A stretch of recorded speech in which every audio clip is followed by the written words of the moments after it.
Hello, my fellow Harrisburgians. This is your girl Kay from Harrisburg's Little Black Book.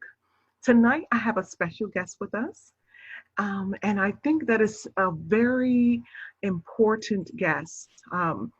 In our society, there's a lot of things that have been taboo, but I see as the years have gone on, we are growing. And so now we, as African Americans, we are doing a better job of dealing with our health. And that's why I have our special guest here tonight. Enid Burton. Hello. Hi, Enid. Welcome. Thank you. I am so honored to be here, and I'm so glad that you invited me. You are very welcome. Now, Doc, I always call her Dr. Jones. Now, she is a, what is it, LCSW, LC? clinical licensed social worker. Okay, so she's a clinical licensed social worker, but I always call her Dr.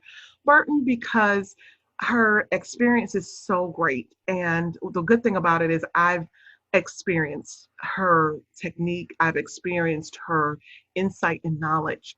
And I've actually been to quite a few counselors, and a lot of times people really don't know what they're doing. They're trying, they're doing the best that they can, but sometimes they infer all kinds of different things that are not there. Sometimes they don't listen very well. But one of the things I really appreciate about Dr. Burton is that she listens very intently, and she tunes into the things that you say, and the points that she brings up are something you would never expect.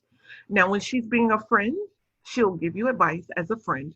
But if you ask her for real advice, she's going to give you real advice, friend or not. So tell us a little bit about how you got started. Um, I got started because I am originally from South Carolina, and I moved up here to the northern region. And I wanted to get into like community liaison, being a community liaison, helping our communities to develop better relationships with consumerism as far as like getting the resources and the types of housing and schooling and available food and stuff. Uh, well, when I moved up here, I quickly discovered that in those positions, that is, people live and die in those positions. So they were not available to me. So I happened to go into the next thing because I had to pay the bills, which was mental health. And when I went into mental health, I worked in inpatient psychiatric facilities. One, I started out with working with adolescents, troubled youth in New York. I've worked in places that have a huge geriatric population. And I've also worked in inner city, where it was in the South Bronx. So that's how I got started. And once I got started in it, I developed such a love and a passion and a compassion for it, because I happen to have a lot of family members who have these type of things that plague them. And the one thing that I noticed in the mental health field is the fact that we needed more representation as far as culture. And it needed to be recognized. And they're doing in mental health, and they're trying to do a big push into recognizing culture and different things like that. But it's culture has to be recognized on an individual basis. It cannot just be recognized on a skin color or region basis, because there's different people who practice and study different things. So that's how I really got started. I love the fact that people open up to me and invite me into their lives. And that's why I decided to do my own practice, and I did it for the name of my practice is very purposeful, which is Centered Healing and Wellness, because I wanted it to be where I centered the healing around someone's purpose, not just my very own. So that's what got me started, and I just have a passion for it. I absolutely love it. I've been doing it for now, dating myself, I think about, I think it may be around 16, 17 years. Wow. That's awesome. And it really shows. So really your tagline is centered healing and wellness, where your healing is centered around you. Or Yes. that's okay. Where your healing is Yes, or centered your around therapy is centered around you. your therapy is centered around you. So keep that in Yes. mind. Centered healing and wellness, where your therapy is centered around you, which is important. As I mentioned earlier, I've had some experience, and sometimes it's really not centered around you. Sometimes, unfortunately, there are really good therapists, but there are some they're just they're getting in the field, or like you said, they've been more in a clinical environment. So when they try to come out of the facilities and go on their own, the steps that you have to typically do, it's what's on their mind, instead of realizing that it's about the patient, it's about the person, the individual. So I really appreciate that about you. Yeah, and the one thing that I've learned in my way of, communicating with people is the fact that every time someone sits in the front of me or invites me into their life, I literally learn from them. I Mm, literally learned things about them and how they're operating, how they're moving. So a lot of times, sometimes we as people, period, can get caught up in just categorizing a lot of different people.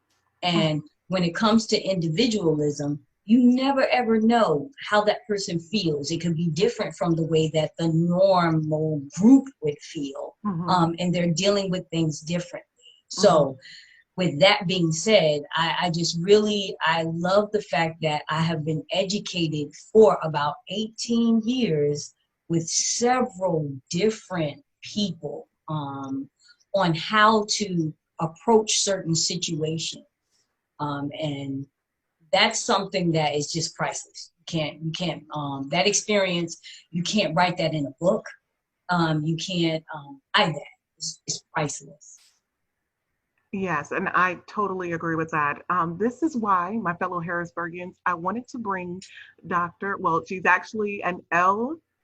LCSW, but you know what? Okay. Talk that into existence, huh? Yes, Dr. Burton. Now, as I typically like to say, when you when you watch this video, make sure that you type in the chat or in the response in the comments, go ahead and get it, doctor. Go ahead and get it, doctor. Because actually, though, when you interact with her, you're going to feel like you're dealing with someone that is at the doctor level. And I say that not to just say something to promote her. It's really, really true. So I really want you guys. Oh, before we go, one last thing. So now her title is a mental health teletherapist. So you will be able to tell us how they're able to schedule with you.